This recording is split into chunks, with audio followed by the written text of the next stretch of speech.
Mic check, 1, 2, mic check. Okay, it looks like it's working. All right, good morning everyone, and a good afternoon and good evening to viewers and listeners around the world. Welcome to another Monday morning in the Books Trading Room. My name's Tim Fairweather and I'll be your host for the next couple of hours. We're live in the Discord as well. We've got Hajok on Dad today, we've got Matt, Akut, XS Training. So it's funny, I remember chatting to Tim Stout at the webinar, and we were kind of laughing because trading's the only job where we just couldn't wait to get back to work on Monday.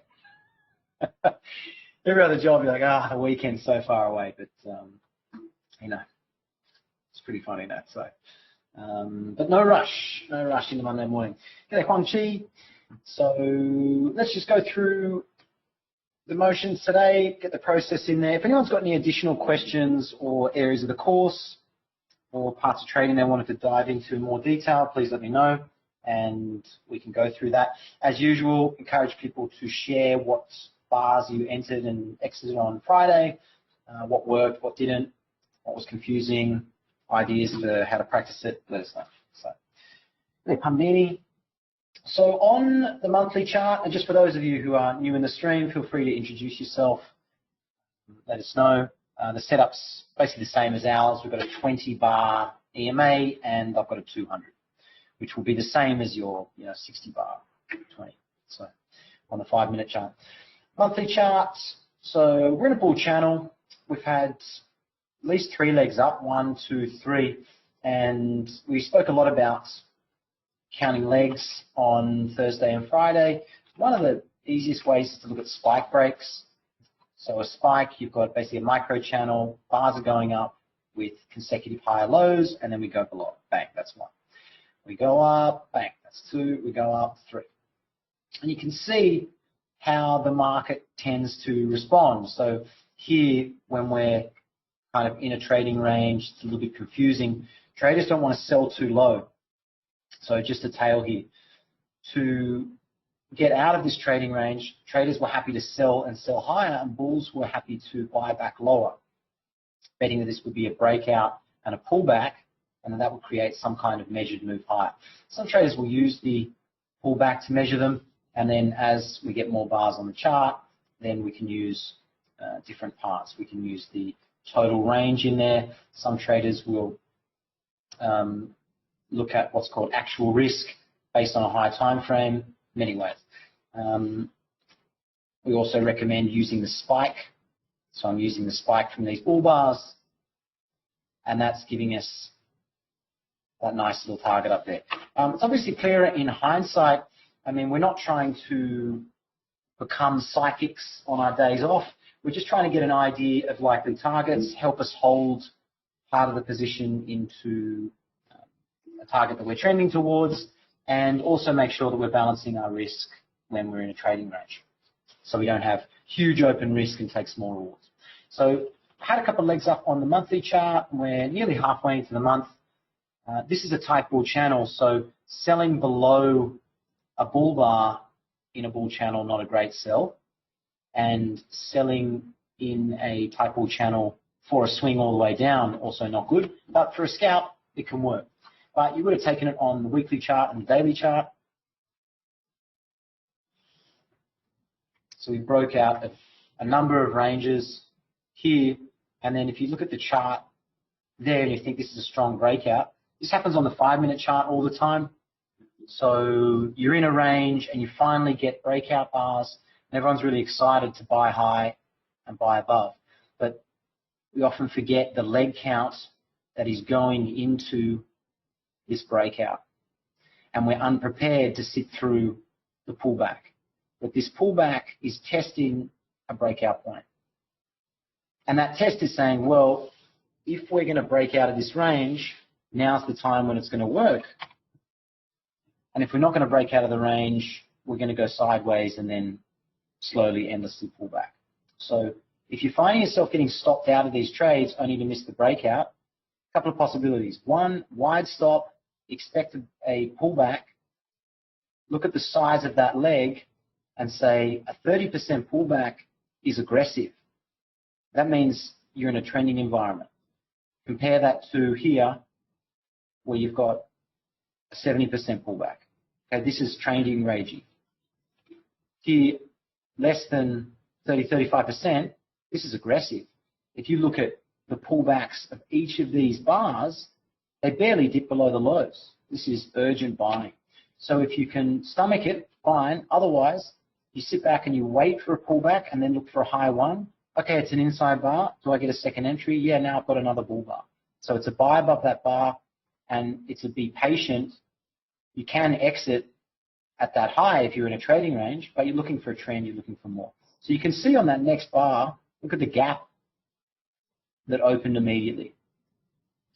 Highly recommend the exercise of highlighting bars that have a shaved bottom or shaved top. I'll just use arrows instead here. And start to get an idea. Okay, so you go through the chart and you find bars that have little to no overlap. As soon as that bar closed, bang, it took off. Have I got most of them? That'll do. So what you do is you go through the chart and you find the bars that have shaved tops and bottoms, and then you look at the bar behind it. Okay, so you look at this bar and you say, okay, what happened when this bar printed? Sorry, there we go. That made bulls and bears agree we needed to go down. Well, this was a type bull channel. This was a pullback. Notice it's an exact copy of what happens up here later, right? 3 bars down and a high one, follow through second entry. We did not go above the high of that bar. But on this chart, we went above the high of that bar. And look at the difference between everyone agrees we're going up and, well, that's disappointing. If we're not going to buy above that bar, where's the next buy? We're probably below these bull bars then, or swing points down here. That's a problem. Why would I buy here if we're going to go down there? And very quickly, that bar prints. Now we've got a triangle and bears take over. Does that make sense for everyone watching? It's basically the same scenario, but that small difference between triggering, yeah, nice one. Okay, great. Triggering the buy and not. And so if you're comfortable in setting up a trade and then going, this is the entry bar I need. If it triggers, I'm in. Now, it might win, might lose. That's, that's kind of up to the gods. But the entry is still the entry. So this is not a buy the close. This is a buy one tick above the high of the bar. And that protects you from literally buying the top tick when it turns down. Now, the same approach applies here, where someone bought above the high of that bar and we closed within the range. And you get these traders who were late to the party saying, nah, I think I'm buying too high. We pull back. Traders that wanted to get long are waiting for a bull bar. No one wants to buy below that. Traders sold here. They're going to sell more to get out. Okay. And it works its way down. So I think that's a good exercise for traders to do. I think that helped me a lot. So weekly charts for last week, got a bull reversal bar. So if I'm a bear and I sold below that bear bar, it's not a great sell. Bull trend. Most of the bar is above the moving average. It's got a tail. You know what I mean? It's not early. You've really waited for all the bear bars to happen. So tough. I think it's a tough one. But someone had to sell there.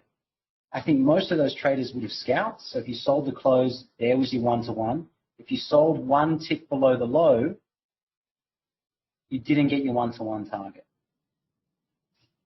Oh, hi, Benji. Good morning. So if you think about the psychology of that trader who sold that bar, notice that here they wouldn't have got triggered. So we don't really care about those guys. Someone sells the high of that bar. Sorry, someone sells the close at the moving average. Not great. Could they get out? Not really. So they have to make a decision there to say, yep, abandon ship, I need to become a bull. that's not doing what I thought it was going to do. So we think if we come back to the low of that week, there's going to be bears getting out of those positions. We've got a gap above on the weekly as well that we should close at some point. But it's not the best looking bull bar in the world, right? It's a bull bar closing on its high, great, miniature body, and underneath the moving average. So probably going to do a bit of sideways on the weekly. And if we think we're going to do sideways on the weekly, we're going to go up, we're going to go down. I think the open gap that's above us there, that little double bottom that broke, is a possible target. I also think this bar, this is a really strong bull bar. And bars that look very strong, very in the wrong place, generally don't give you 1 times risk. They generally give you half R. And I just thought it was interesting that that's exactly at that target. So I think at some point this week, maybe today, 54.32.5, around that area, I think makes sense. And if you squeeze in to these small bars, you know, if you're buying that for 1-to-1, I think there's possibly some targets there. That's on the bull side. If you're a bear, how are you looking at this? Well, you've got a super strong spike, it's to the S's. You haven't got a sell signal on the daily. I'll switch to an RTH chart. You've got, what's that low? 22.25. Yep, so we've got 1, 2, 3, 4 bars with higher lows. So this probably is going to get a second leg, sideways to up. On the RTH, seller's probably above a bear bar near the moving average. Yes, that kind of makes sense. The SSS. Yeah, what was the SSS? The spike. Forget now. The super strong spike. So this is a strong spike, more S's. This is a 30% pullback. Didn't really flinch there too much. So the next target, either up there, also up at that breakout point, or we're at 50%. So I think watching today what happens at that 50% will be good to see. I mean, it'll be pretty obvious if daily traders step in and sell something at 50%. That's the advantage of trading a 5-minute chart, is that you can see what everyone's doing on the high time frame. You know, you've got 5-point average bar size, and then all of a sudden there's a 20-point bar. And you're like, okay, that's a lot. So even if we're not going to suddenly reverse, where was one on the 60-minute chart? So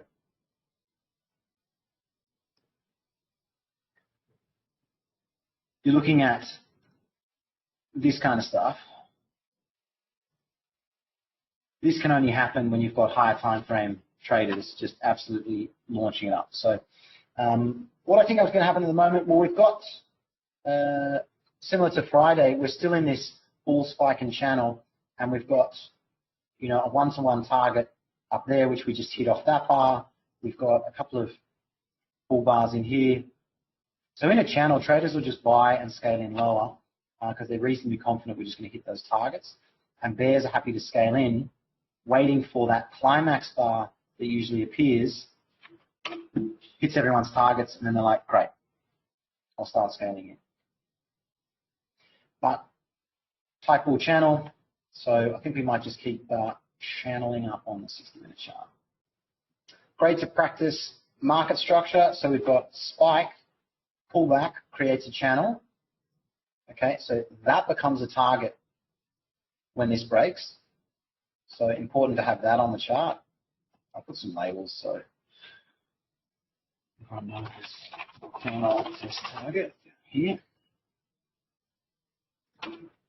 And then we've been doing something like this.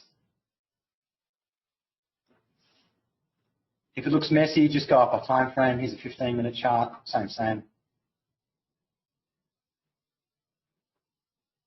We've just had another strong bull spike here. Will this be the top of the channel, everyone's taking profits, and then a couple legs sideways to down? Or is this a new spike which is going to get a new channel? At the moment, we're looking at ETH data. Sorry, we're looking at the back end of Friday's data, so we'll see what happens there. Let's look at those. Get rid of the red line.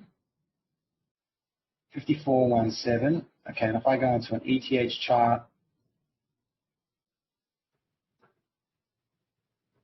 so hugging the moving average. So that was interesting. We saw that spike on Saturday morning, my time, but Friday, your time. And then we've got spike, channel, broke the channel again, basically double bottom, and then we've gone back up to the high. So to me, this is also a trading range, and you might need to be careful trying to buy high here. See what happens? So spike channel, it's meant to go up, it's broken it again, and then we've just drifted up to the top of the range. So not super convinced on the bullishness of that just yet, but we'll see. Maybe we'll get a new signal. Hi Zane, hi Arizona Bob. So you see what the bears have been doing all the way up, right? They get a pullback, scalpers get out, and then other scalpers wait, seeing that all the gaps have closed, and they just sell above it. Okay, so this closes gaps, they sell above. This closes the breakout gap, they sell above. Open breakout gap, closed, sell above. Broke to a new low. So this pattern that we're looking at on the 15-minute chart was what we were looking at the 5-minute on the ETH. We broke a swing low, puts it in the trading range, and then we've gone above the high. So we might be getting a bigger version of this. See some bar numbers back on there. Oh, hang on, I'm on my other chart, that's why. Let's put that back to where he's meant to be. Yep. Okay, let's get the 5-minute.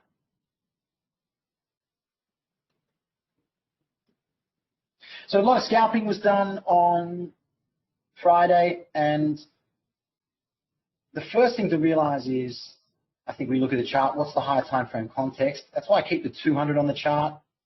So this tells me we're in a high time frame bull channel, right? Pretty obvious. And we've got this air pocket above that channel line. And when you're looking at the 5-minute chart and you see that a move creates this air pocket, when price comes into it, it generally fails. The other side will launch into it and find buyers because traders are trying to buy the moving average and don't get a chance. And so the same thing's happening here on a higher time frame. So traders are buying higher, buying higher, buying higher. And so you've got a whole bunch of higher time frame signals. And if I get the 15-minute chart, we'll play this out. So you've got strong bull signal bar there on the 15-minute, and we never went below this low.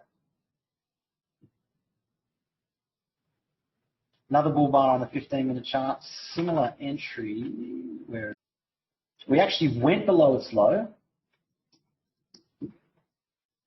but these bulls who are buying here are going to buy more below. It's at the moving average, it's at the support. They expect it to be a buy. And then what do? We ran their stops. And when I left the room, I was surprised at 30, but I said 20 is not the high of the day. That's not the kind of bar that usually reverses a bull channel on a high time frame. And even though it would have been difficult to scale in, you would have had to use the wide stop, so the second swing point away, and then there's your 30%, there's your 2-to-1 swing back to take out that stop. So trading range, deep pullbacks. So if you're in a broad channel, you need to be careful about where your swing point is. If you think you're taking a low risk trade and this is the breakout, you've probably got your stop way too close. Better to trade smaller and expect to scale in a little bit lower. And if you want to look at that on the higher time frame, on the higher 15-minute chart, they're hitting into a moving average. So that's where scalpers are going to get out as opposed to add on. Any questions about Friday?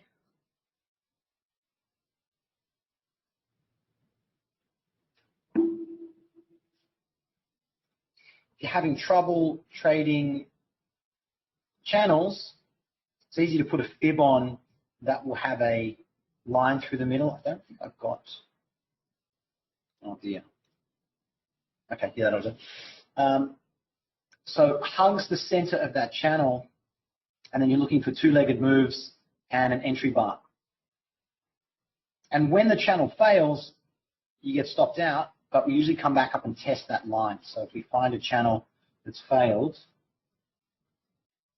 so you're buying in here, you get stopped out, and then where's your second entry short? So that's where you can make it back and a little bit extra. So that's really common. The bad way to handle that is just continuously scale in, expecting this swing point to hold. But if you're long and you have two of these against you, that's usually a sign that you're doing the wrong thing. So you just take the loss and then wait for the next trade. So the ETH chart on the 60-minute is really tight. What's the market structure that you'd say of this chart, do you think?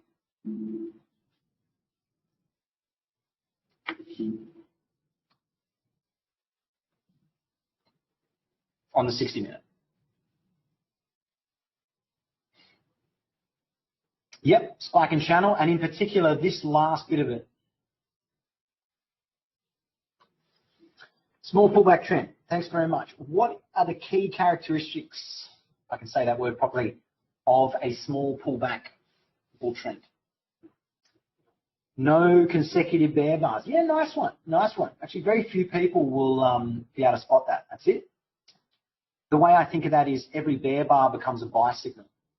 So you see basically they bought the close and bought below it instead of selling below it. It's not a limit order market. Well, it is if you're a bull, you're setting limit. I know what you mean. I know what you mean. They're setting limit orders closer than 1-to-1. So one way you can do that is you take that bear bar and you say, I bet you guys are not going to get your 1-to-1. So I'm going to put an order at basically half R. And if you look at all these bear bars, they never got 1-to-1. And you see there, they never even got half risk. 1-to-1. And you see there, they never even got half risk.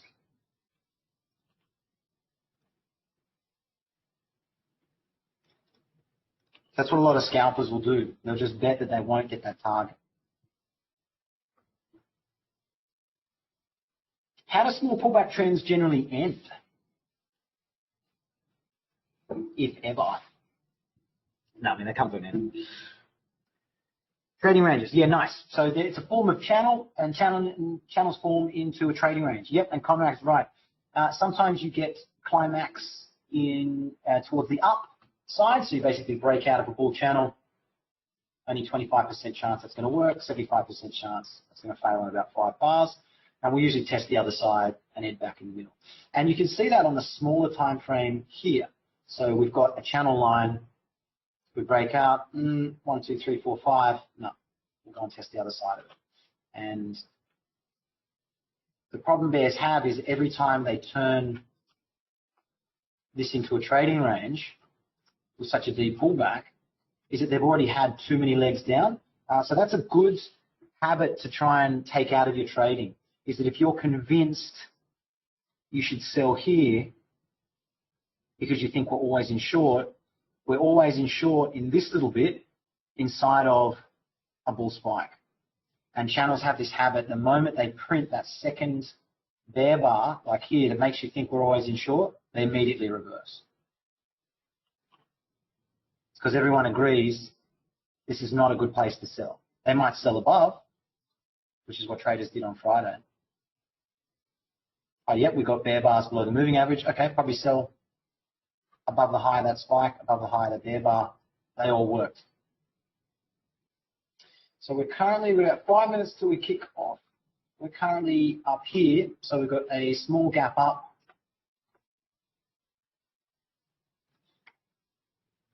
So good to look at the last spike. So see how we pull back to the lower third. So expecting probably more trading range price action. Maybe bears get a double top back into this range, or let's see high. Did everyone do their end of week analysis, go through the charts, look at your stats? I think I talked about stats last time. It's a game of edges.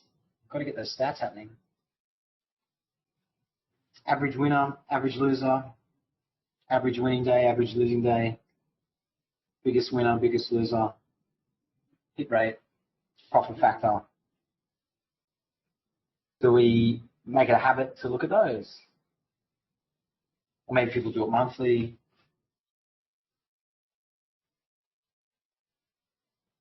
Tells you a lot about your trading. Review every Saturday. Yep, me too, mate. Good idea. No news today, so that's good. Economic calendar.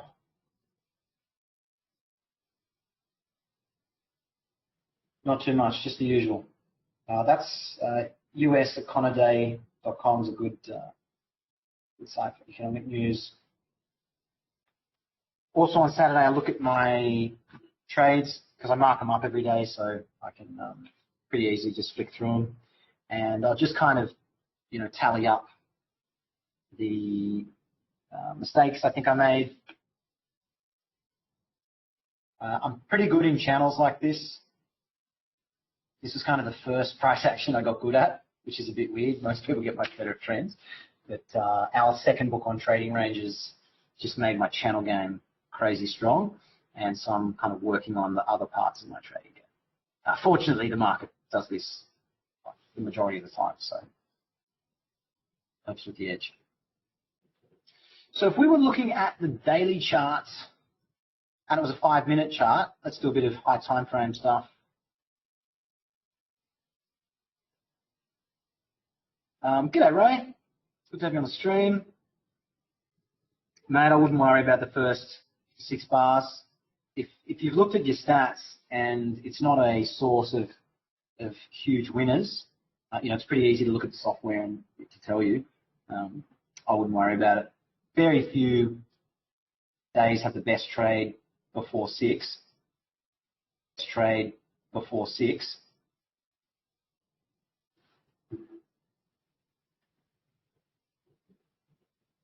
I mean, if we remind me, I'll come back. We'll take a look at that best trade. So if this was a 5-minute chart, let's imagine we've got 50 bars. We've got half the day. So we've had basically a wedge top, pull back for trend resumption. We've broken out of that swing point. Measured move down. Maybe there, maybe the lower high to a swing target. What would we expect this next bar to be? What do we think? This is on the daily RTF.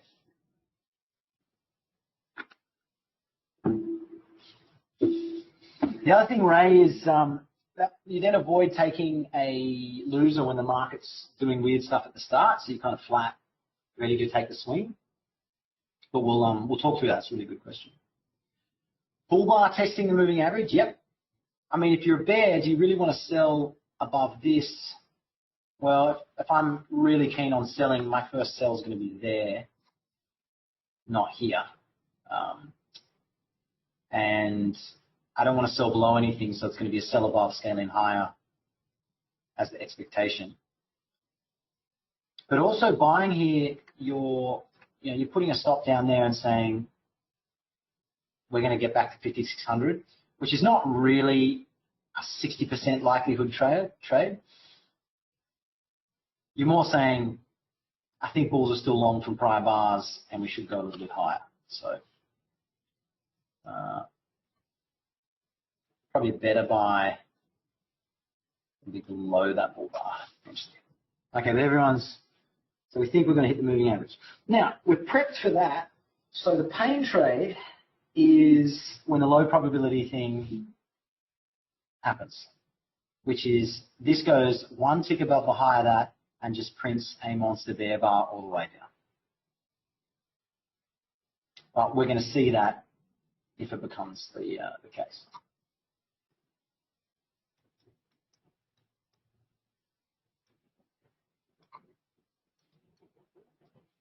Okay, that was the open. Let's do that. A little countdown timer. Matt, when you drew the channel lines before, they were from bar 48. Oh, the channel from Friday. Yep. At what point in your real time would you decide that it should be traded like a channel? The moment I see pullbacks getting into the lower third. So coming into the session, that's why I was ready to get long down here. So I didn't want to sell up here because I thought, well, this is a bull spike. This is not a clean top. Yeah, you got a double top, but there's just too many bull bars. You see how there's just too many bull bars in there. So at this point, I'm trading the whole thing like a channel. And that's what I did. I basically took profits every time we ran a bull stop. So I'm buying in here to run a stop above a bear bar there. And then I'm buying low to run a stop above a bear bar here. And then I missed buying there. I wanted to buy, but didn't quite get what I wanted here.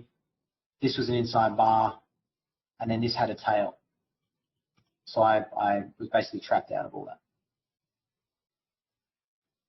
Whereas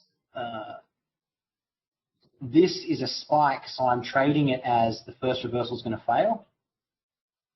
So if I buy late, doesn't matter which of those bull bars I'm buying, if I'm not going to take a small target, you know, at the signal bar size, then I'm going to look at how far we pull back, which was less than 30%. I don't know if that helps.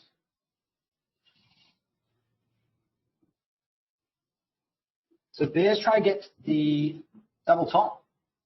Only a 20% chance first bar of the day is the high or low. We've got yesterday's high up there, so didn't quite go and test the high. I think we probably have to in a bull channel. So in order to reverse this on the higher time frames to small pullback bear trend, small pullback bull trend, we need a climax up, we need a climax down, we need something to end it. And looks like we're going to get a doji to kick us off. Oh yeah, you're welcome, no worries. So we're about 10, exactly, about 15 points from the moving average. So if I'm a bull, where's my stop? Down here. So is that a 60% trade for the one-to-one? Probably not. Top of a trading range. Why do I say it's a trading range in a bull channel here? Lots of bear bars above the moving average here. Like, this is too many bear bars to be buying above things. So that's the high. So we're probably waiting for something down here for a buy. Some bears will just scalp down to close the gap. That's also possible. It's not really a huge trade. Do we think we're always in long or short? What do we reckon? On each chart. Let's make it a bit difficult. Nice. So Conrad said always in long. I'll just assume it's on the 5-minute. Yep, we've got a gap up. So gap up in a bull trend. So no one wanted to buy above that bar, right? Top of the trading range. That's what we said. And then if we're in a trading range, the only way to get 2-to-1 is to get that pullback down there. And then the 50% is down here. So time to sit on hands. Yep, I agree. So if you are feeling frisky and you want to sell under a bull doji, you really need 2-to-1, which you can see is more than closing that gap. So I think that's probably asking a bit too much. You might actually need probably 3-to-1 to take that trade. It's not a strong one. I'll keep the Globex up here on the 60-minute. So the bears triggered a bear bar down there. So they've got a target down there, but that's pretty close to the close. G'day, Ari. Hi, Paul. Can you explain the pain trade? Yeah, so when traders talk about a pain trade, they're usually saying, what's the most high probability thing that's going to happen? Okay, everyone can see this as a bull spike. Everyone can see it's got a couple of legs, it's super strong, it's going to be a really big bar or a couple of bars on a higher time frame. Everyone's expecting a second leg. Okay, so how can price go anywhere unless someone believes the exact opposite? And what happens is everyone's so convinced it's on that side. There are traders who take the low probability but very good risk reward side, which is actually we're late in a channel. We've had a lot of overlapping bars, and look what happened to the last spike here.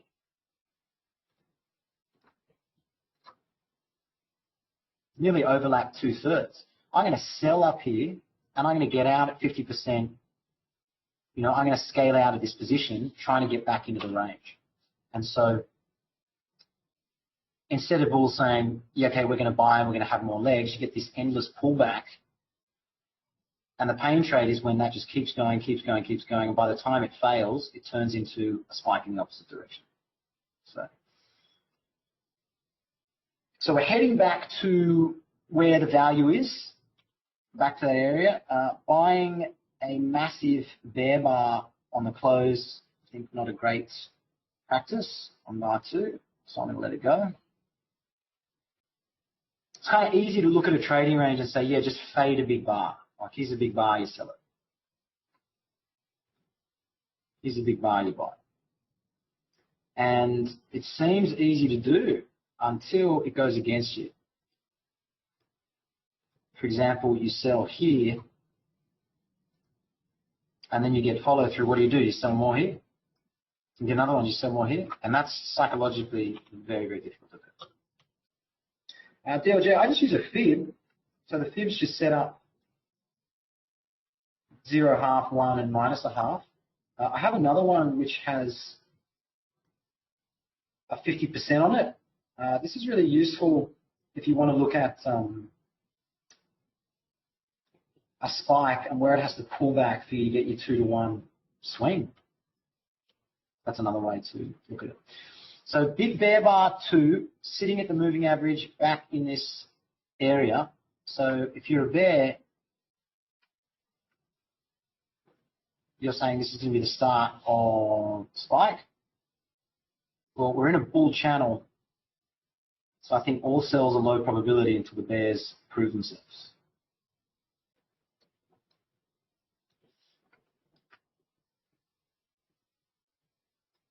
On a 60-minute chart, they just got their 2-to-1 on the ETH.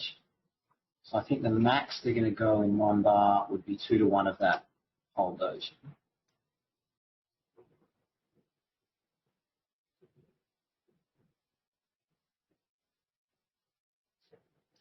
So at the moment, the average bar size is about 8 points, so still bigger than average. So probably better to trade a little bit smaller than you usually would. So if I'm a bear and I see this as an attempt at a double top, the bear put their stop above that high, they didn't get that stop run. They sell 2, then they're looking to get down to the bottom of this range. And if it's a trading range, then we know, just adjust that, getting down to the lower third is about right.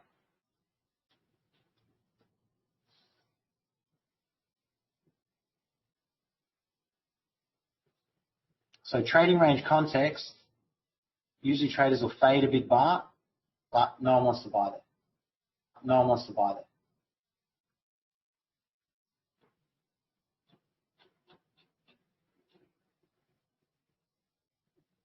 So the bulls ran any bear stops from that bar, but they've still got an open gap. Let's just go up to, so good 15-minute bar for the bears. So they got a bit of an overshoot on this 60-minute bar. So will we come up and overlap? Let's see.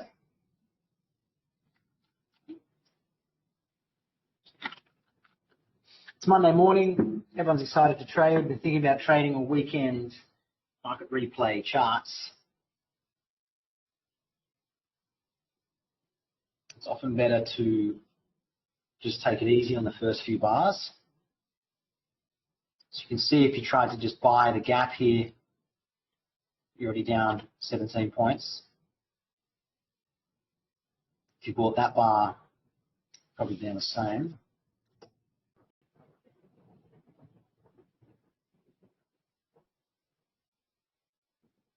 Yeah, sure, Paul. What was my last one? I think it was off the 15-minute chart. Oh, it's off the 1 hour. Yeah, so I'm saying if you sold the close of that bear bar, I'd probably argue selling the close is not enough. Probably need it to actually trigger wedge, attempted a double top. After 3 bull bars, you really need 2 to 1. It's not as accurate as it could be. Sorry, did I delete it too quickly? Sorry, mate. So this line here is the lower third of this trading range. So before this turns into spike channel, bear trend,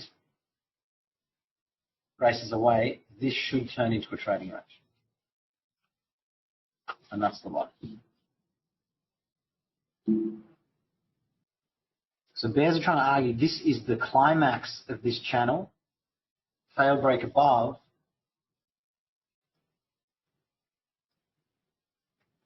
And then we're going to test the other side. So probably shooting for about 10 points lower.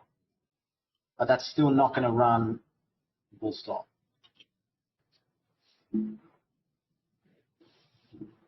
Yeah, at least 2 to 1 on reversals, at least. Because the hit rate's so low. And lots of them work for 1 to 1. So you tend to convince yourself you're a really good reversal trader, but it's usually the mind saying, I can remember all the times it worked, and oh yeah, there's a reason for the losses.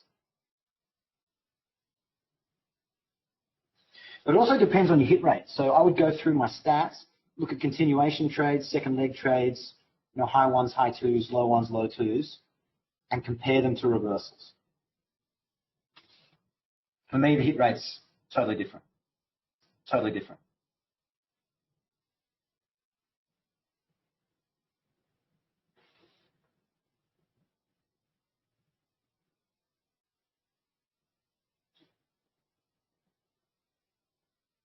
So very strong selling. Some traders might be selling here, betting we're going to get back to yesterday's low, and we're going to retrace that channel. Currently flats.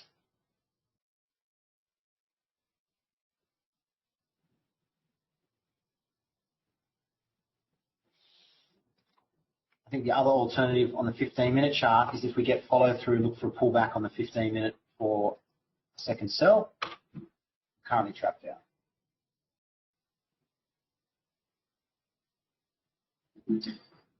This is the 2R off the 60-minute chart here, but the bear's got a bit more than that. And this is the lower third of this trading range. Conrad, when do we become always in short? Well, we were pretty convinced we were always in long on this chart. Now we've got 3 bars we think are always in short. So for me, I will always move into a trading range first. But usually 3 bear bars in a row, 2 big, closing on their lows below the moving average, so always in short. We're expecting a second leg sideways to down. Kind of just gathering information on pullbacks. You can see that this is a bit different to everything that happened on Friday. When was the last time we had 3 strong bear bars or even 3 really strong bull bars? Here.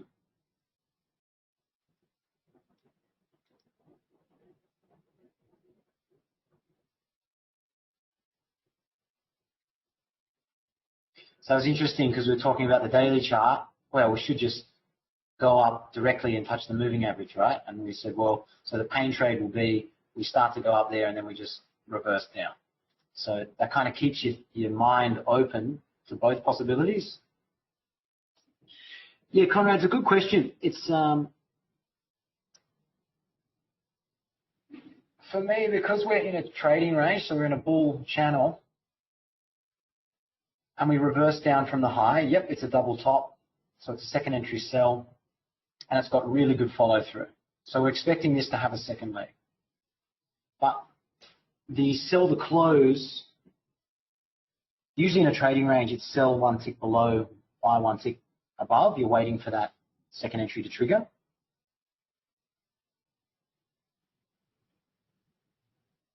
But I think this selling is so strong and different to all this, I want to see what happens on the pullback. I'm going to try and sell a pullback if I think we're still going down, although for the past 4.5 minutes, no one wanted to sell below 4. 4.5 minutes, no one wanted to sell below 4.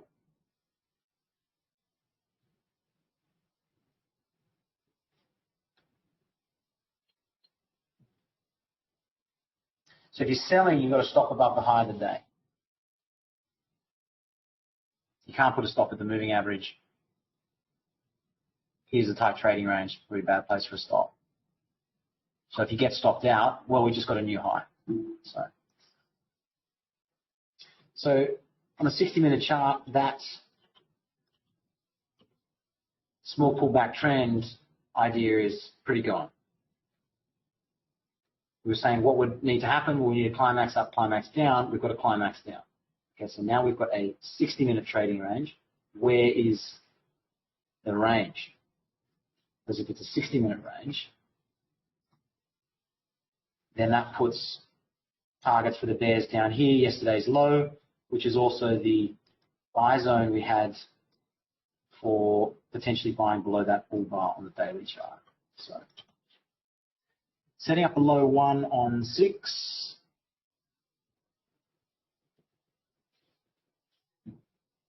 Yeah, Andrew, I think you bang on there, because we went below 78 and we kind of hovered there. That might be the measured move.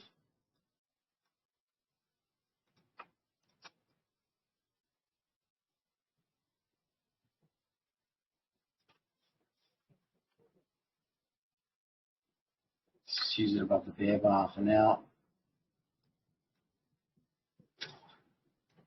Above the bear bar for now.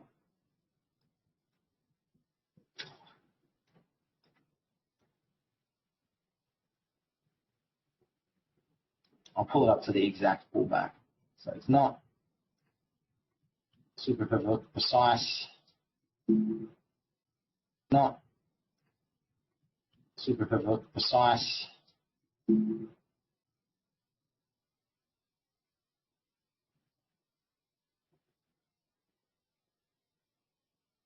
So bull's not able to get above the high of 4.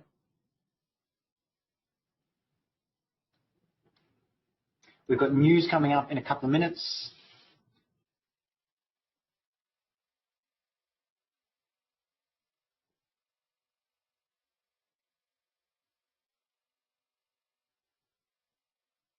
Paul, at the 4 high. I think I got filled on the 15-minute low though. Let me just check. What's the price? Terminal. Yeah. So it's like you expect buyers at 78, so we passed through it. So we're expecting them to get out of their position, and I was just hoping for a scalp down to the 4 low. So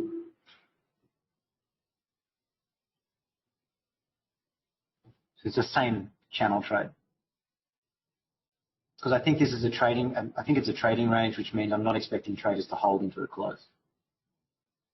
So what do bulls need? Bulls need a credible looking high 2.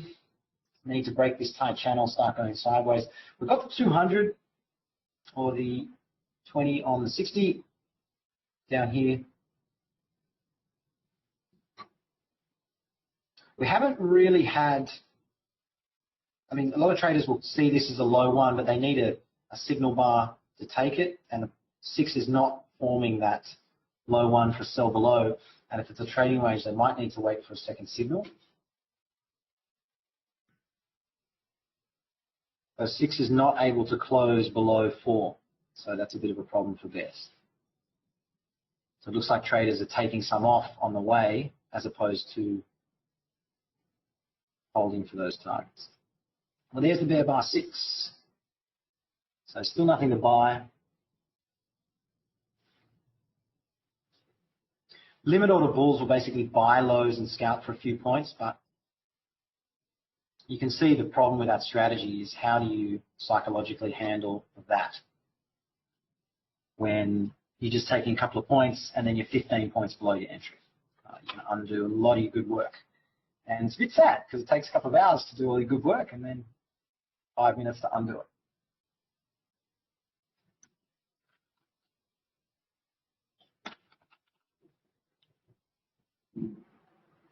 So we've had the news. So if I'm a 15-minute bull, 15-minute bear, that was my sell to close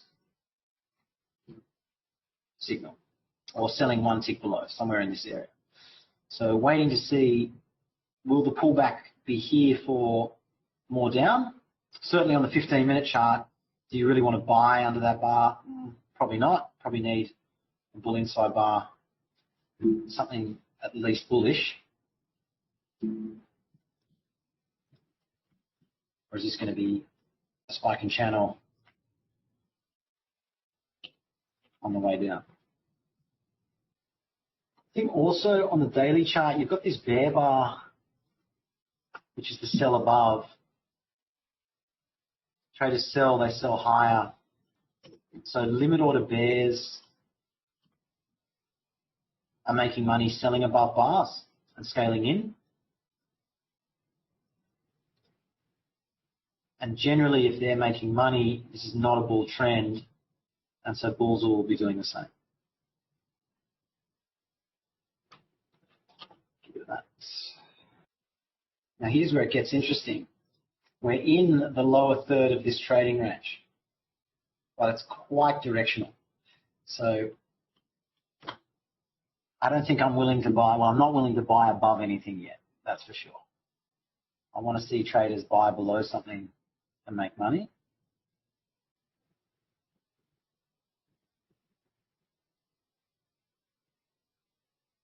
So we're testing that 15-minute bar for potential second leg sideways to down on the 15-minute chart. I think that's higher probability than this being the low of the day. One of the many great things about Al's material is I think he simplifies probability just better than anyone. Like it's either 50-50 or it's 60-40. If you're heaps confident, then that's 60. If you talk to quants or crypto traders or fund managers, there's a bit of an obsession with 70% and 80% and 90% and all that stuff. But personally, I found just remove that stress from my life and it makes it more enjoyable. Personally, I found just remove that stress from my life and it makes it more enjoyable.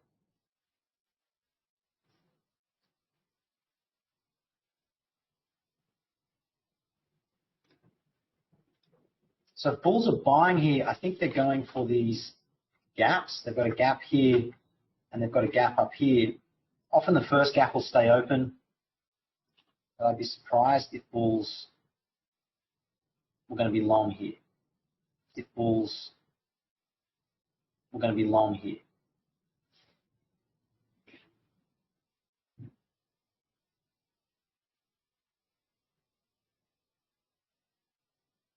Okay, so tail above, and you can see no one wanted to buy above that 15-minute bar. So if you're a 15-minute bear, you're saying, great, thanks for being short.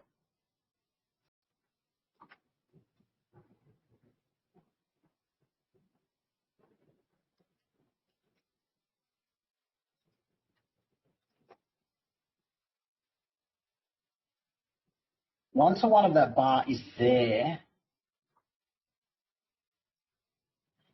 I wouldn't be surprised if they get let's see. We had a ETH 60-minute bar, huge bear bar that gave these bears a lot of profit. So that's I measured the 2-to-1 from a sell to close. That's the 2-to-1 selling below, which I think makes more sense. And we're testing that target there. So you can see trading range price action, testing the low third of that range, finding buyers.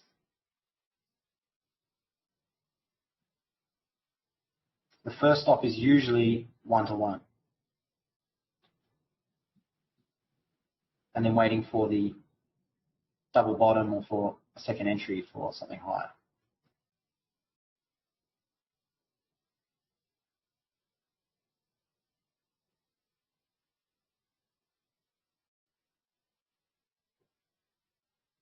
Bear's only got 2 legs. Trading rangey. There's that gap.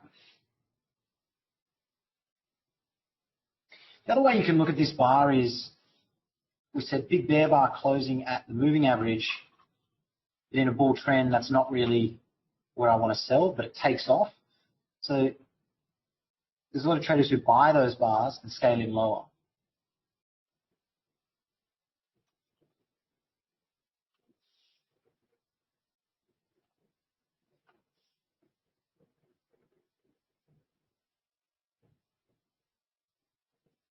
So bears have not been able to get below that bull bar at 42.50 yet.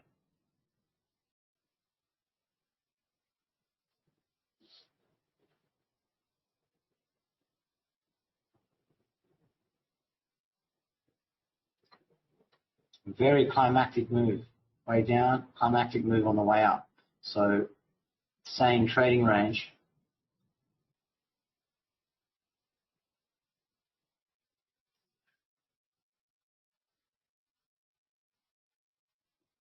So the bears not happy with the pullback on this, but also I think expected first time haven't got down to the 200.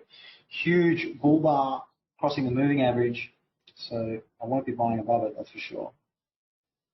So you can see what happened on 6.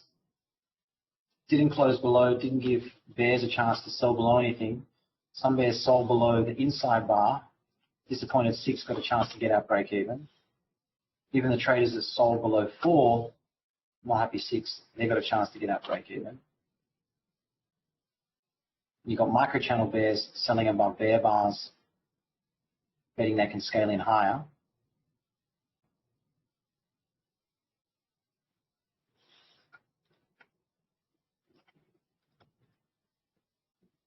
$42 low, 47.75, 47.75, 47.75.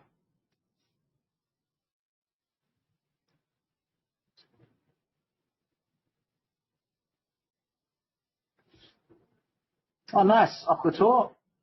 15% through. Well done. I feel like that's a lot since Saturday. Smashed it on the weekend.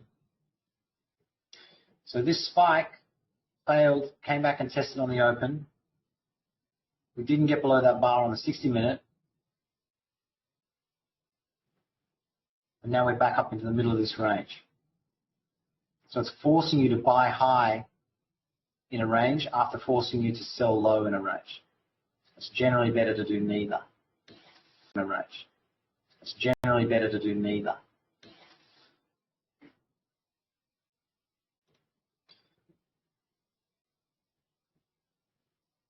So as an implied high to 5 and 7, but not easy to take. 5 and 7, but not easy to take.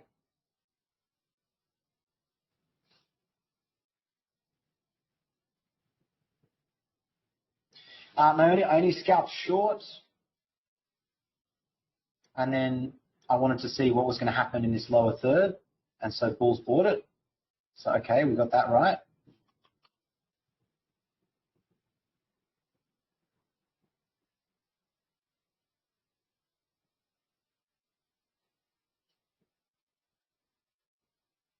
I'm expecting the bulls to pull back a bit, but this is also pretty strong. So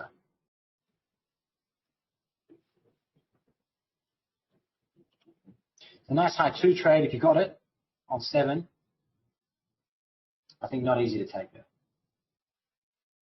Why not easy to take? Well, I think when you look at the chart and you're in a bull environment, and then we just went below the last range, and then we're still in a bear micro channel, and then you have a bull bar with a tail that didn't close above 6. I think it's difficult to buy there. Even though the context says we're probably going to oscillate around the moving average, I think if you look back at enough of those, this has a second leg. I know from my own testing on micro channels, the likelihood of making money selling these bars is very high. But it's these kind of instances where you go, okay, well, if you sold above that bar, you usually get a chance to get out of that trade.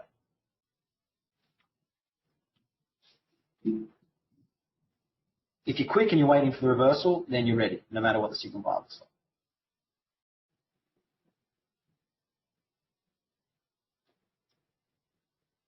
So bear breakout, bear bar with follow through, huge bull bar,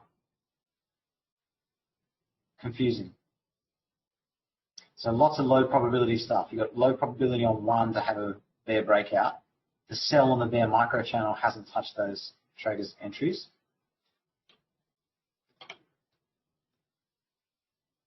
So this could turn into a strong bull trend if we can take these bears out and get above yesterday's high. Nice. All right. So all gaps closed. Just the bulls with an open gap left now. Well, the bears now close that one.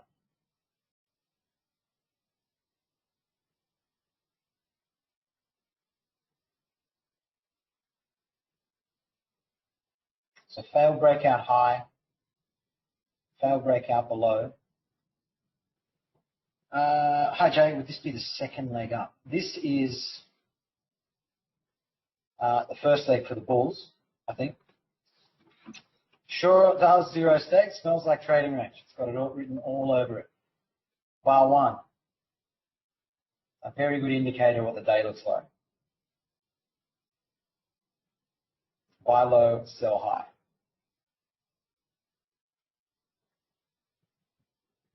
So it's not a good day to sell here and keep scaling in, because you might be sitting in that trade for several hours. And often when you get this kind of setup, it's often better to wait for the breakout test for breakout trade, or look for a gap close below.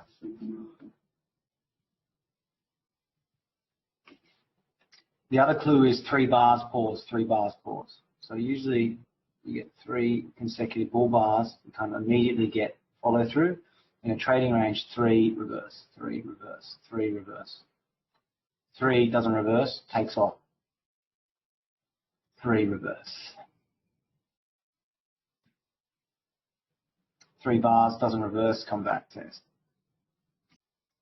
So on the 60-minute chart, we've got 10 minutes to go. If you're a bull, never quite went below your bar.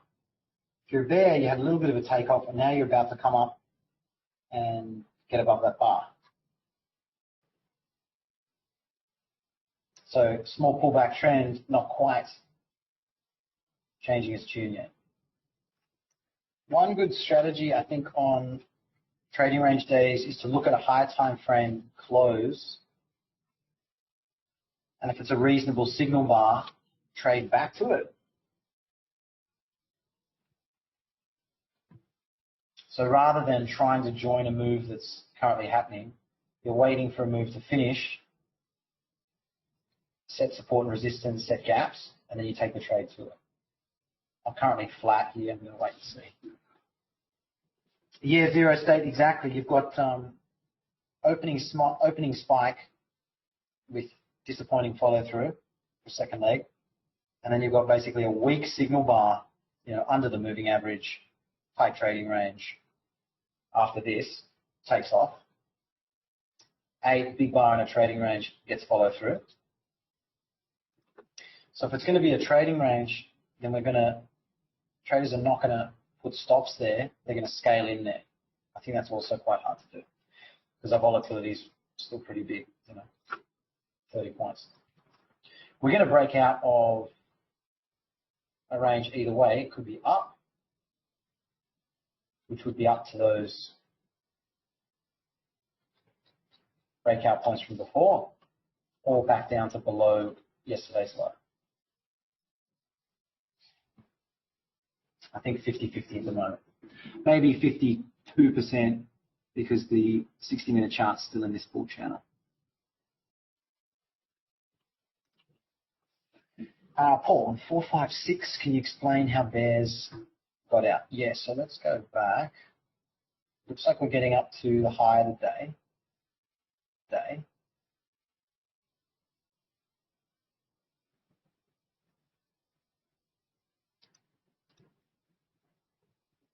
So bears probably selling above that spike,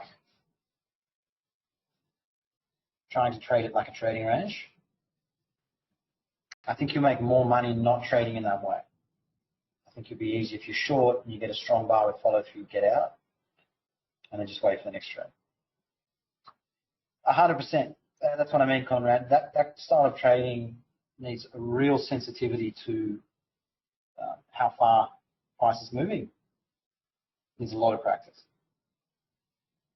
And the trouble is, some days the breakout is not clear, and you can be selling in an environment that would have been much easier to be buying in. So rather than trying to sell and sell higher and negotiate with that stuff, buying a moving average, buying a bull bar, buying below a bull bar were the easier things to do in an always in long environment.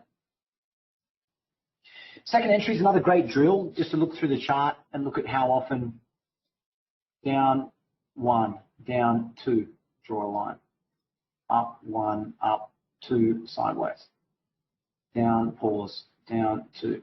And if you look at it as a trader that's in that trade is going to start getting out, a trader who's flat might be getting in, it's a really good way to improve your reading ability. So bulls, do we get a new high? Not quite. So equal high. So equal low with 42 from yesterday. And an equal high with bar 1. No. All right. 83.75. Yeah, equal high with bar 1.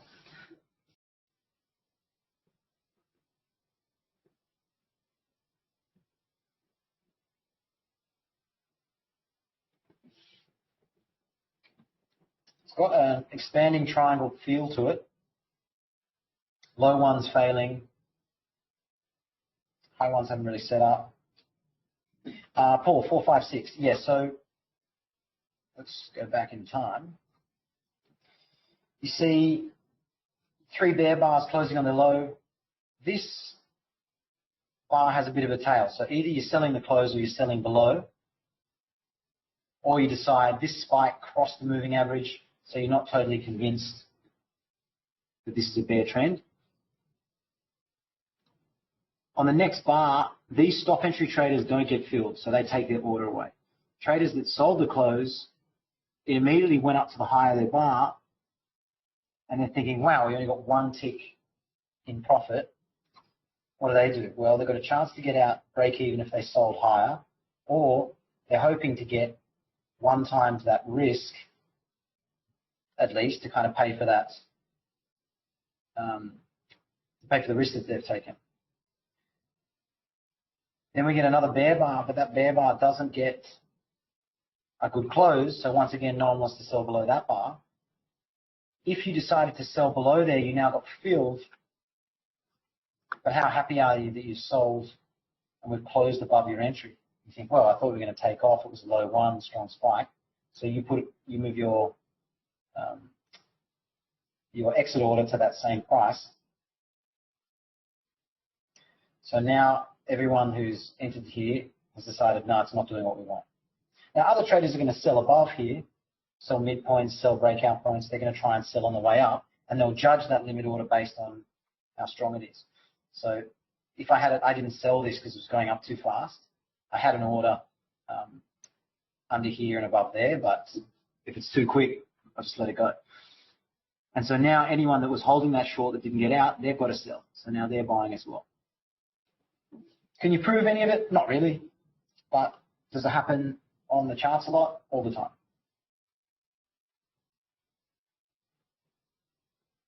Yeah, you're welcome. No worries.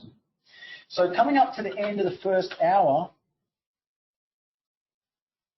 if I'm a 60-minute bear, I sell below, I'm going to sell above because I'm trading counter trend. So I have to somehow improve my probability. And that's usually the easiest way to do that. And I've just gotten filled on that sell, and I'm looking at that 60-minute bar saying, well, I've got a loss on half my position. I just got triggered in on the second half. Will I stay in? And that's tricky. We came up to run another bear stop, 54.18 high. We've still got half a range to go. But this is not a good-looking bull bar anymore. So if this was a 5-minute chart here, and you see that kind of bar, traders buy, get filled, they might hesitate on a high one. CCUC, what TV version? I think it's the Pro. It's the one underneath the hedge fund version.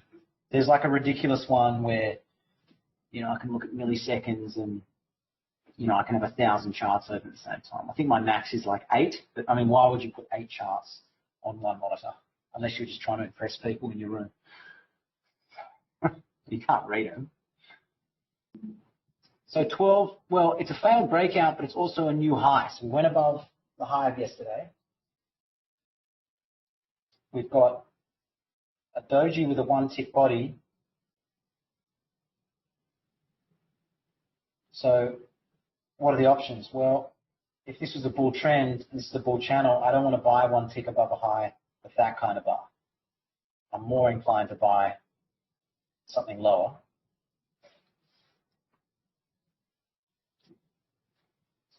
Twelve's got a tail on it, so low probability signal in a tight channel, but bull micro channel. So bulls want 1 pause, 2 pause, maybe 1 more.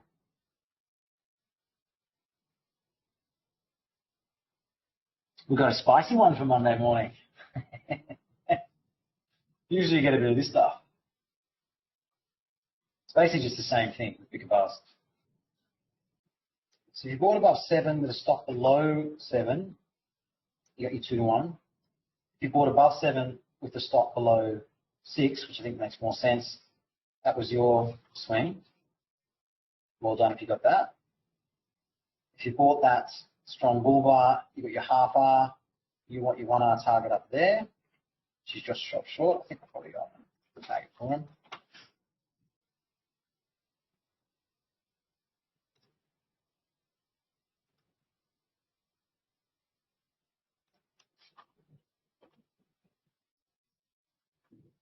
Looks like traders are using actual risk as opposed to initial risk for these moves. So actual risk means when you place the trade, how much did it go against you?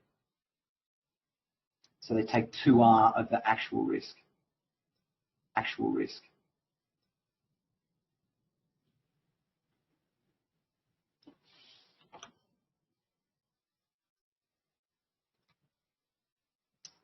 It's generally not a good, yeah, there you go, there's another 2-1.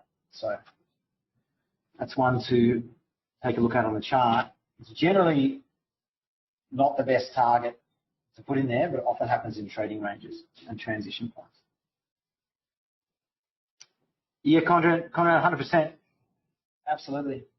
No problem being flat. I haven't done anything in this.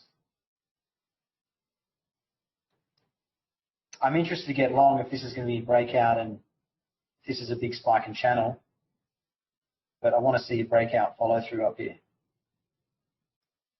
If I can't work out where the channel is, I'll usually just take the moving average and just copy that angle. Something like that. But you don't really need them to know that we're high in the range. I think the most useful is actually the middle one. Conrad, a good exercise, I reckon, is print out your charts at the end of the day with your trades marked, and then find those days where you just took a lot of losses or it was pretty confusing, like you didn't get your read in until like 2.5 hours later. And look at that pattern on the open. And then a really easy way to improve your edge is to detect that early and just go for a walk. I'm back later. For me, it's expanding triangles.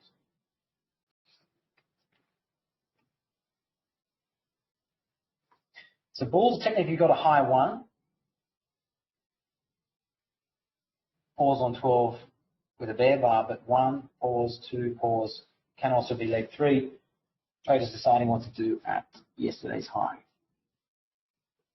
You can see on 48 from Thursday, the moment that closed, we went above it. Traders were pretty excited to buy on the 60-minute chart. So we're trying to detect what the 60-minute traders are doing.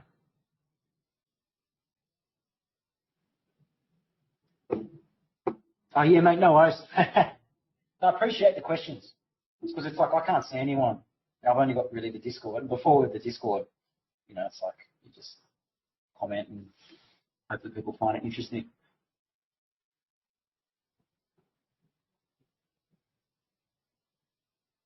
Okay, so we've triggered the buy on the 60-minute. We've triggered the buy on the daily chart. A nice one. Appreciate it. So, because it's a bull channel, moving average is sloping up, we give a couple of extra % to the bulls getting the job done. Bull signal buy on the 15-minute, bit of follow through. So this should have a second leg sideways to up on that chart. Tricky thing are the pullbacks, because that pullback's very deep. This pullback's very deep. And so the challenge you have in controlling your risk is where is an acceptable pullback. Micro channel on the way down, no chance for limit order traders to sell above. Micro channel on the way up, no chance for limit order traders to buy below anything. That's another sign of climactic behavior. Up, limit order buyers below. Up, no chance to buy, climax. No chance to buy on the way up here, no chance, climax. So trends that go a long way allow traders to get in above. Sell, sell above, sell, sell above, sell, sell above, sell, sell above. Al usually recommends a couple of sizes, your usual size and your 20% size. And I think that's really helpful, particularly if you can just have the MES chart on and say, okay, I'm not sure what to do, but I want to try and take a trade and you know, work on hesitation. Here's a micro or 2 or 3, and I'm in. And then if your entry bar sucks and the follow-through bar's also pretty bad, then you just say, okay, that didn't work. We've got a breakout gap on the 15-minute chart here. So that's probably a good-looking pullback buy there.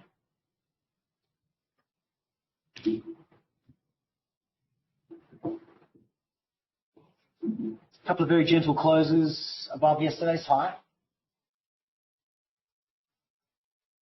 So at the moment, looking like we're going higher. We've also got that daily targets above, so that measured move in the breakout gap, 20 and what's that, 35.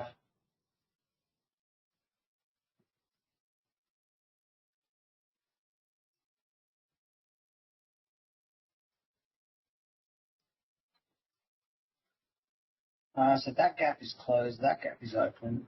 There's the gap. If you look at the ETH chart,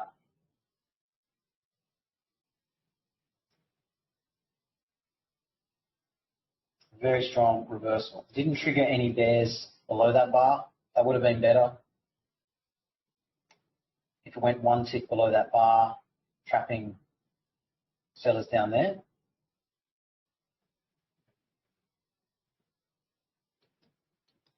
And if you put a line where the highest bull bar was, basically the highest buy, unluckiest buy in the world. And in bull channels, there's a very high rate of letting those bulls out. I think they were the highest.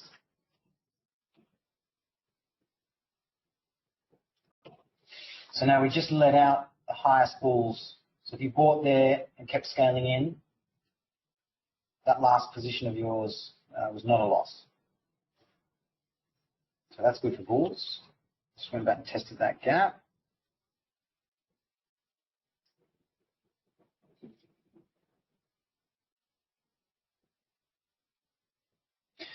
I'm thinking bears here will make money on their second position.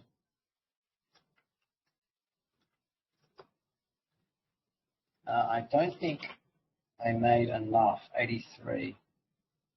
5 points.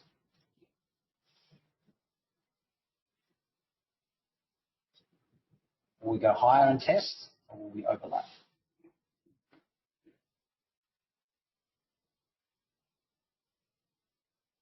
So bulls trying to get this close above yesterday's high. So bulls trying to get this close above yesterday's high.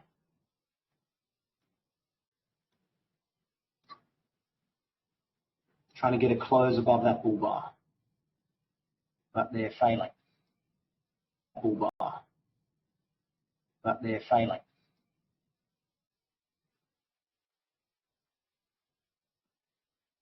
So 15. It's a breakout and testing yesterday's high, but I think it's tricky. I think if you're long, you make a call. Either you get out below a scalp size below a bear bar. Tricky. I think if you're long, you make a call. Either you get out below a scalp size below a bear bar.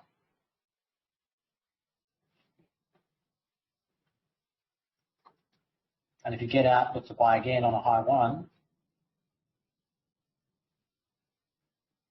It's the first time we've gone below a bar. Okay, so bulls not able to close above.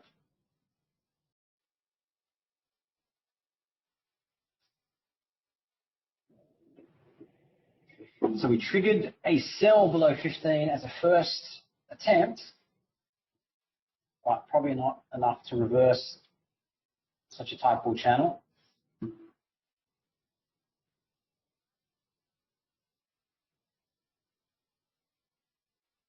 So bulls need to run this stop on 15.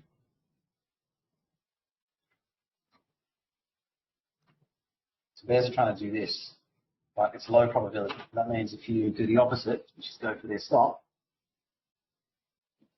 Paul, what do you mean bears not able to make? I mean, bears, maybe I said the wrong thing. What I meant to say is bears should be able to make money on their second position. So because we're in a trading range environment, but this is a bear spike, if I sell that high and sell above, I should make money on that second position.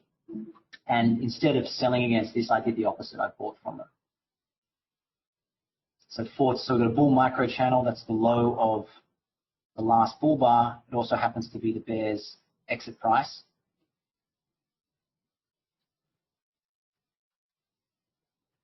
And I'm just betting that we're going to run the 15 stops. Does that make sense? So what they do is they don't sell in here. What they'll do is they'll just sell above, and then sell betting that this gap will close. And it's a good bet. Yeah, it makes sense. Okay, nice. As soon as a gap, you have a breakout here, and then that gap closes immediately, what it says is a bear can sell above and make money. And so what they'll do is they'll just keep doing that. And in a trading range, it's kind of tricky because there's lots of lines. I just assume they're going to sell every high. And that's why I pay attention to gaps, because then I know anyone doing that got cooked or is in the process of getting cooked.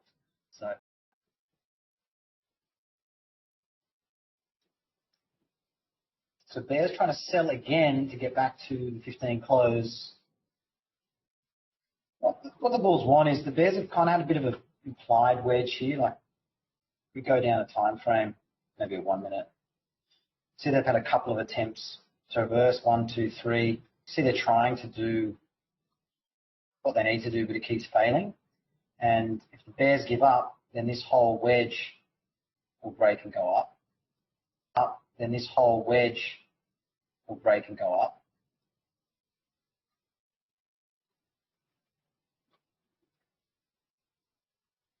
Because it's a bull channel and we've got 3 15-minute bars, I think these bulls will get a second leg.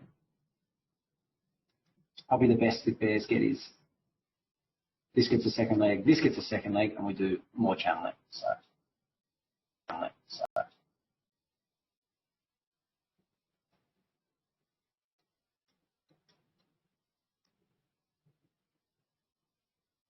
Not an easy buy on the 60-minute chart because you've got consecutive bear bars. So I think that's tricky. When I say it's tricky, when I'm talking through the probability, because if you're buying above this bar, what you're saying is there's a 60% chance I'm going to get 1-to-1. But the channel looks like that. You might get your 1-to-1, but that might take, several days. How long does it take for these 60-minute bars to get 1-to-1? So, right, nearly 4 days. Yeah, well, the stops around one tick above or 1 point, whatever your instrument is. In a trading range, some traders will get stopped out. Other traders are looking to enter there. And that's my understanding of the channels. So you get this kind of behavior where you have a double top, it breaks and then reverses. You have a double bottom, pick any one. You get that double bottom, breaks, reverses, double top, break, reverse. And so it's generally easy just to pick a side. You get that double bottom, breaks, reverses, double top, break, reverse. And so it's generally easy just to pick a side.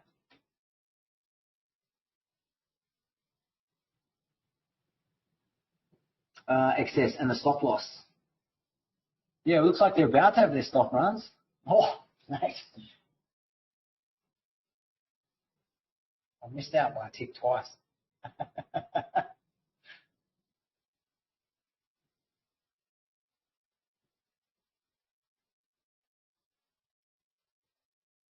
This is going to be the saddest break even ever. Goes back to my entry. It's a bit sad.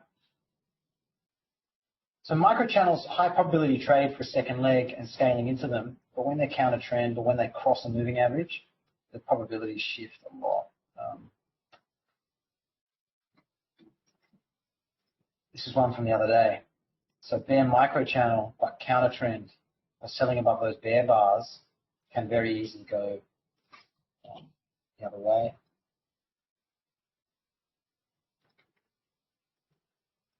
Here they fail and they set up different levels of measured moves. Bar 18, setting up the next possible swing. The bears are doing their best. I think this is something Al says a lot. Between kind of 14 to 20, you often get a bit of sideways as everyone wants to see whether there's going to be wait for the move to kick off in either direction. Sometimes it's already happened. There's going to be wait for the move to kick off in either direction. Sometimes it's already happened.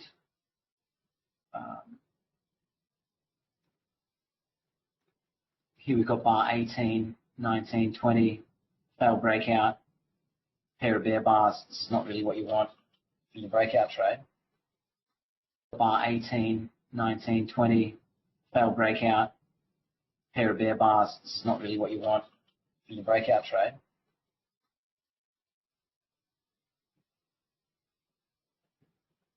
So we went with the 55%, and that seems to be okay so far. For me anyway, not an easy pattern to trade. Big spike down, big spike up. If you find that pattern on a lot of days, usually they end up like this as a triangle, and you can make money trading through the gaps. We ran these bull stops. If you had the wide stop from here, you were okay. So we got that bit right.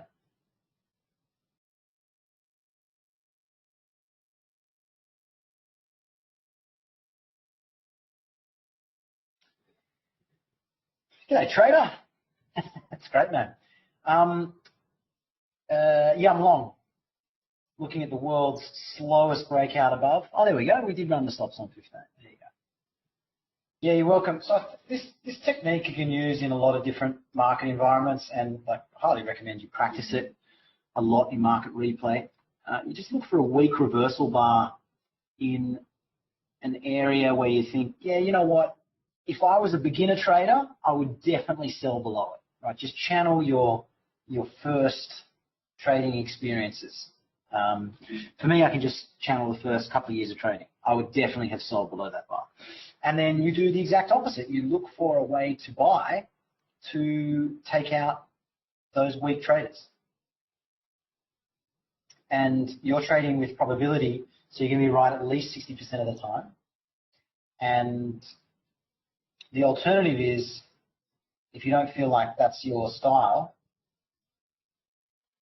bet that they're going to take profit at least 1-to-1 or slightly above. So you can do the opposite that way. So they get a sell signal in a bull spike and channel, and you buy from them basically where you think they're going to get out. And it's the same principle. You're betting they're on the wrong side. And yeah, if you're good with leg count and you've got a couple of moving averages on your chart and you've got the higher time frame, yeah, 60-70% hit rate, very achievable, I think. Oh, thanks, Jimmy. It's glad to have you. So bar 18, so we've got a really tight trading range up here. We had one down here, didn't quite run the swing stops below 42, scared them a bit.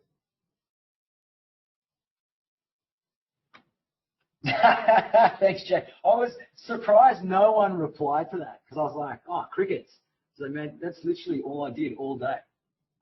And you will remember the one time it worked. You know what I mean? Like, you remember that trade where you sold the bear doji inside bar and it went 20 points, right?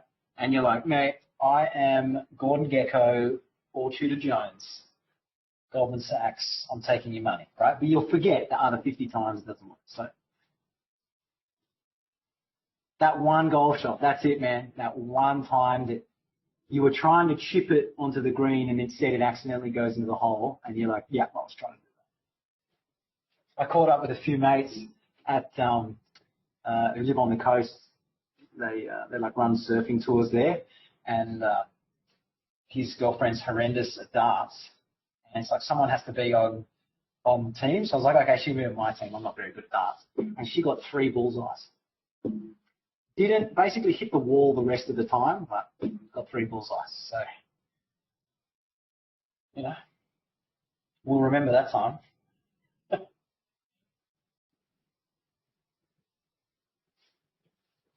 We've got a couple of measured move targets. Which one, Paul? The dart story? No, I'm just kidding. Which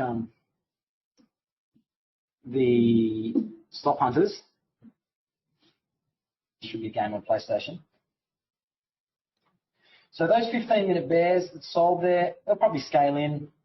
Not a great technique, I think, for day traders on the 5-minute because you don't want to spend so long in losers. Yeah, Matt. Usually that's the only time anyone gets 3 bullseyes. 10 beers in. So the strategy is channel back to your first trading experiences, or if you're a newer trader, you can just look at your the doji trade. So here's a bear doji, and can you see that small gap? The only way you get that tick gap is if there's a lot of buy the close traders. Why would they buy the close of that bar? Because it's a horrendous sell. So as a beginner, you're watching the market go up and you finally see a bull bar, it has a tiny risk, and you're like, oh, definitely sell. It's the high of the day. And everyone else is hitting buy the close. So, okay, Rose.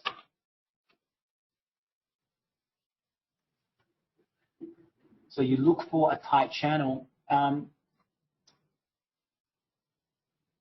Here's a bull bar, and you bet the stop's going to get run. The alternative is you just enter, you do the Dr. David Paul Classic, wherever their stop is, you just buy one tick above that. Betting that any bear that sold here that now has 7 or 8 bull bars is probably thinking that sell's failed exactly now. The other alternative, you wait for a breakout and see if you get a test back to your earlier entry. That's the other. I like that way.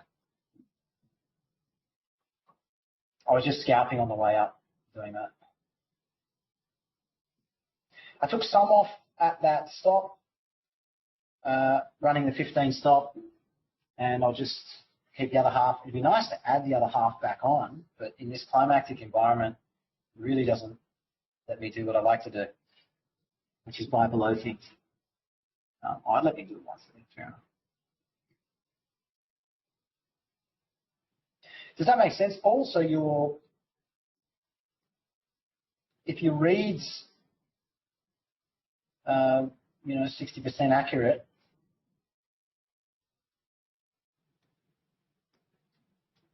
because swing traders have a low probability, they have a low hit rate, and they want 2 to 1s. Okay, so they're going to lose a lot of the time. So you look at that swing entry and say, nah, that doesn't look like this. And your alternative is, if it's tight, well, you're going to buy into that, but they're going to fail. If it's a reasonable double top, then you let it trigger and see what happens. And here, all they did was close that gap. Nice, so 4 consecutive bull bars on the 15-minute chart. Looks like we're going up to those targets above. We're not doing it in the very clean opposite way. We are kind of doing that wedge we were talking about before. They had 3 goes, 3 bear bars, and now we've broken out the top of it. Broken out the top. That sounds good. I still reckon these 15-minute bears will be able to scale in and make money. So whether we go up, down, test, and up later, but they have been making the money all the way along. So every time there was a breakout gap, closed, closed, closed, closed, closed.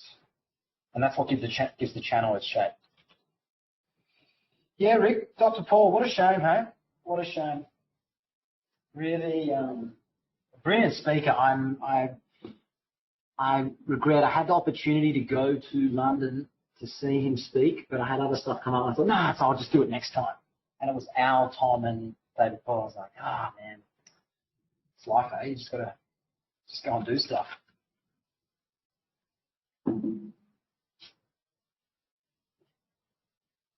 One of my favorite bits of material from him is when he talks about trading size and probabilities. He says, when you walk in, I won't attempt to do exact same. He said, when you walk into a casino and the roulette table has the records of the past black and red, and you see there's sets of 11 in a row, 12 in a row, 15 in a row, 20 in a row. So even though it's 50-50, statistical probability means there's going to be clusters, is what he calls them. So when you have a trading size, you've got to be prepared for a cluster of 5 losers. But it's, I think, very difficult for a newer trader to take 5 losses and on that 6th trade, not alter your trading plan. You put your size down, you adjust it, you hesitate, you do something different. And that's the winner that does not become winner. Size down, you adjust it, you hesitate, you do something different. And that's the winner that does not become winner.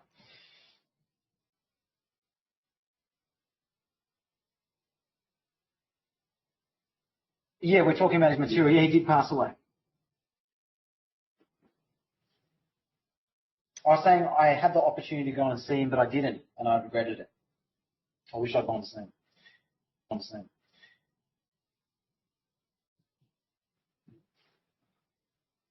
Little ledge.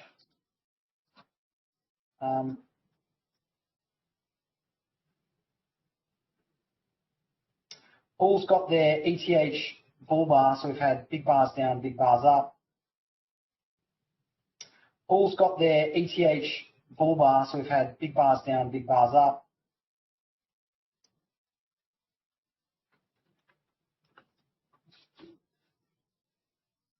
Bulls want to test this breakout point, and which would just be a pullback on this bull micro channel. Where's the stop? I think your stop's wider. I usually wouldn't put my stop at the breakout point. I'm usually looking to enter there.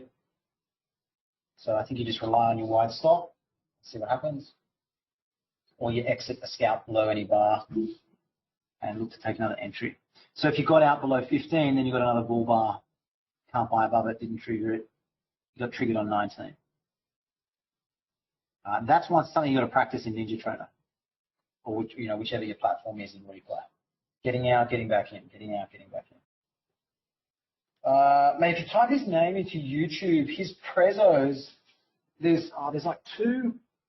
There's one main one, but there's two or three of them that'll have way more views than the others. They're crackers, and he tells lots of jokes and that kind of thing. They're crackers, and he tells lots of jokes and that kind of thing.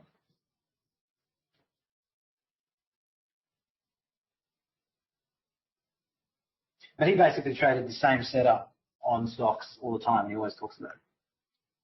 He's like, this is what I'm looking for. This is when I'm looking to buy it. This is how I'm looking to do it. And that's all he trades.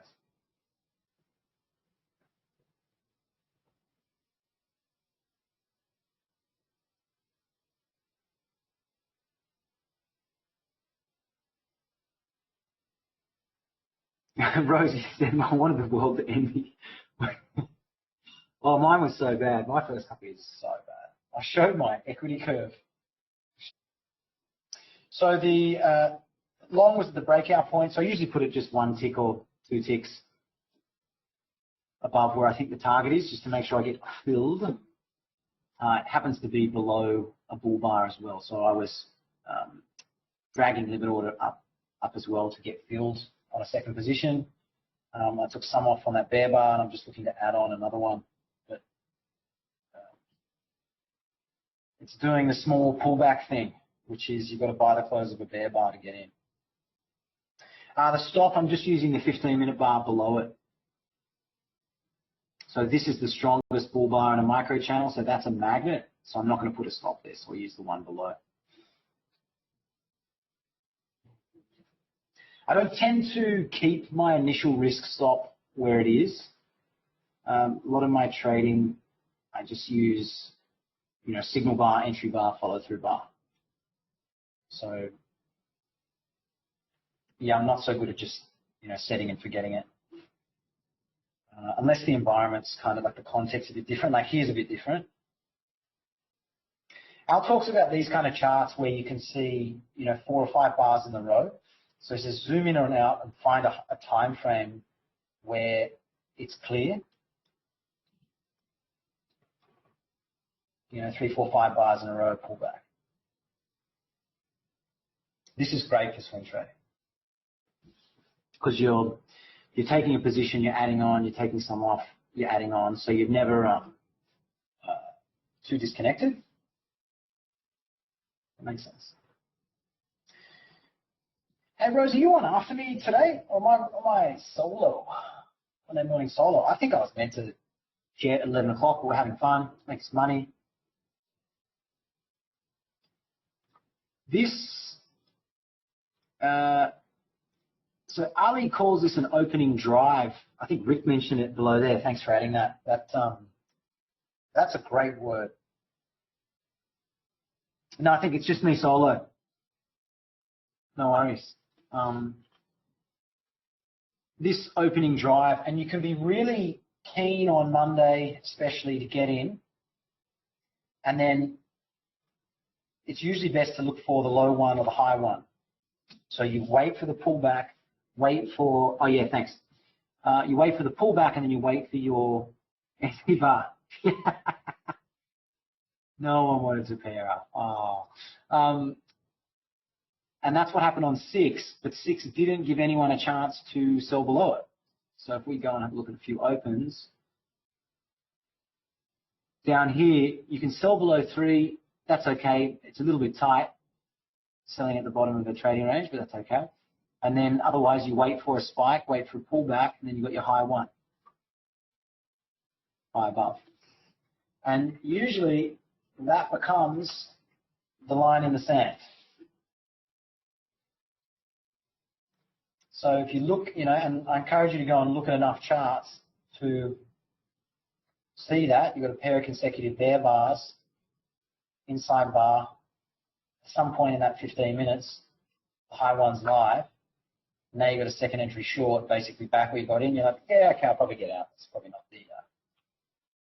the trade of the day. Here, pull back high 1. You got a high 2. So they become lines in the sand, and then price comes back to, not that, come back and test them.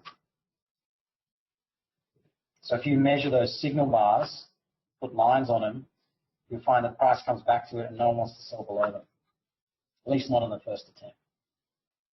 So you've got spike, pause, high 1, pull back, high 1, didn't trigger on that bar, triggered on 18. The concern is about 3 high 1s, usually all you get, so might need to pull back, like bears. No one wanted to sell under 20. They got cooked on 16, so they didn't want to do that again. What are my best entry bars? Well, 16 was pretty good, he says modestly. But you need a few things to line up.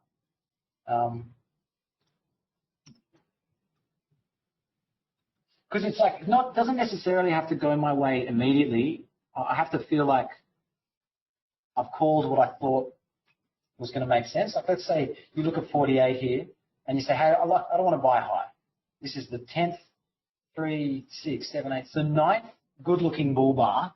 If I'm buying above that bar, I am late to this party because everyone here has gotten paid already. So what I'll do, maybe I'll buy below it. But you buy below it and you get this bar. So usually that means you move your exit to that price and you try and get out. Here you missed, so then you either get out on the spot or wait for it to break below a bear bar and then you get out. So you have an idea of what good looks like, you have an idea what bad looks like, and then the rest you kind of just judge. If that helps. If I'm selling in a bear spike, right, I want it to go above a bear bar and create a tail. Right? So 55 is beautiful. But 62 is not. It went above that bear bar, but it nearly closed above it. Okay, well, I'm probably doing the wrong thing. How many reversal attempts? 1, 2, 3, 4, 5, maybe. 15 triggered, 21 didn't. Okay, so bad looking high 1 on the 15-minute chart here, so that's a bit of a problem for the 15-minute bear, so we might need to come and visit the high again. Yeah, I think so, Alan. That's a good point. Where's the spike and channel? I mean, technically, where does the spike end? Where we go below it, which would be 15, but I actually agree with you. I think 12. It's a doji. It's the first time we've, sorry, it's the second time we've gone above and haven't closed, but this one's a bear bar. So the other way I often do it is just draw a box around that whole bar. So if you look at dojis on the way up, that's a more obvious one. You've got dojis here, but it becomes a magnet for a long time. That spike went below. Yeah, same thing. If you say, okay, well, the spike break was somewhere there along that bar, you're basically in the right zone. If it breaks strongly below that, well, that's probably invalid. Somewhere there along that bar, you're basically in the right zone. If it breaks strongly below that, well, that's probably invalid.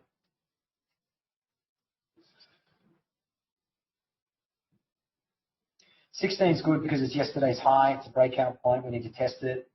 So if we test it more than once, that's okay.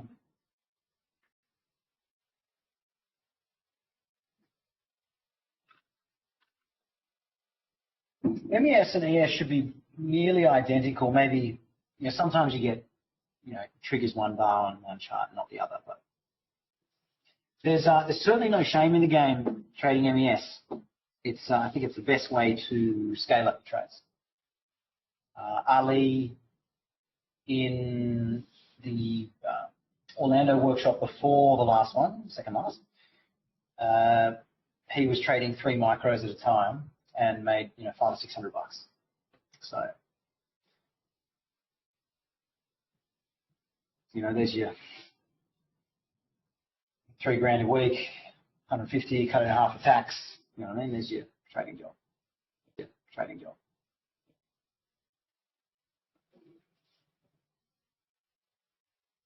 So 15-minute bulls, disappointed, they exit. 5-minute bulls, they're not happy about this. So we've come back to test. Oh, a lot of bulls exiting. Wow. So strong bear spike, channel environment. I've been saying all morning, the second trade from these guys should work, and gals. And that's because it's worked all through this channel. It's worked particularly well for him this time. Crazy low probability. Wow. Yeah, perhaps news.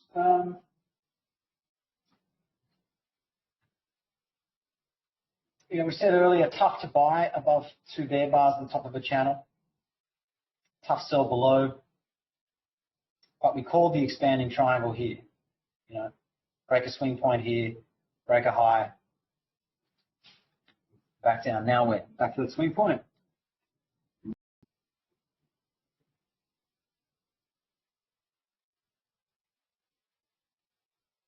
So we just closed the gap on the 15-minute chart. Obviously, my second half got stopped out up here. This is not a scale-in kind of trade. It had the signs of the pullback, but the bears never got a good signal bar.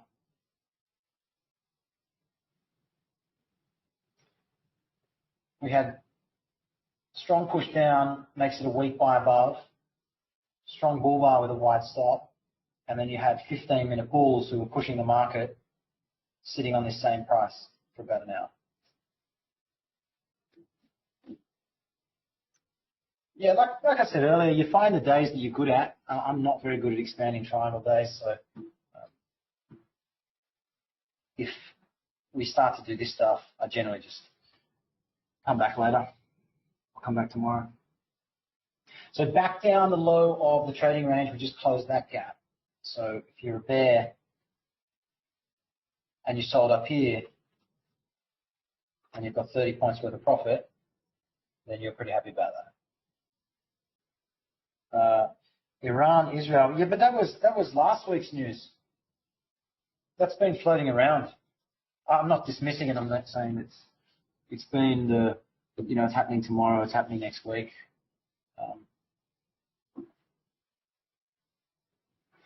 To me, it's still a small pullback, bull trend. No one wanted to buy above the highs all through here, but this is obviously, to undo the whole hour.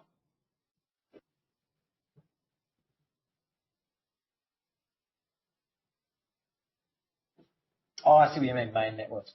What do you do here? Well, you've got bears who sold here, sold higher, gap closed. Now we've got gaps open above. End of the second hour, let's switch to the RTH. They're now trying to set up a second entry sell here. I think it's still a trading range. So not not an easy place to trade. And difficult to suddenly switch to short after a bull breakout above. We haven't actually done a daily's range. How would I trade this? Well, on the 15-minute chart, 1, 2, 3, 4 bull bars up in a micro channel, so I think there'll be a small second leg up. This is the second leg down from this, so yeah, not easy. I've actually gone on half an hour that I should have. I'll probably get in trouble from Ken.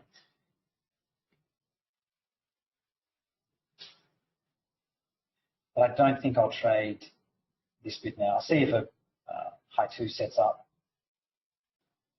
Tricky morning, about Mondays. So luckily every day is not like this. So if expanding triangle's not your thing, highly recommend going and finding 20 or 30 of them and then seeing ways to spot them early. We've now closed the gaps down, so probably some gaps above. This should get a small sideways second leg. But if it's as disappointing as this, it might just end up sideways and back to the middle. So Bear's got the second entry sell on the 60-minute chart. Interesting. Will that be the first sell that works? None of them have worked very well. So anyway, I hope you enjoyed the session. Tricky one today, but you know, I think you just keep turning up, keep trading, and keep practicing, and you'll be fine. Thanks, everyone. And I'll shut it down, and I'll catch you. I don't think I'm on until next week. We've got Mr. Brooks, Dr. Brooks, on tomorrow. We've got Super Rose back in on Wednesday, I think. Let's have a look. Is he with Monsieur Wolf tomorrow? Yes, here we've got Al in the morning, and then Mr. Wolf, and we've got Rose Wednesday. We've got the Flying Dutchman, Monsieur Stout on Thursday, and then Rose and Brad on Friday. So thanks very much, everyone. Much appreciated. And I think trade small in this kind of environment would be the best. Cheers, everyone. Take it easy.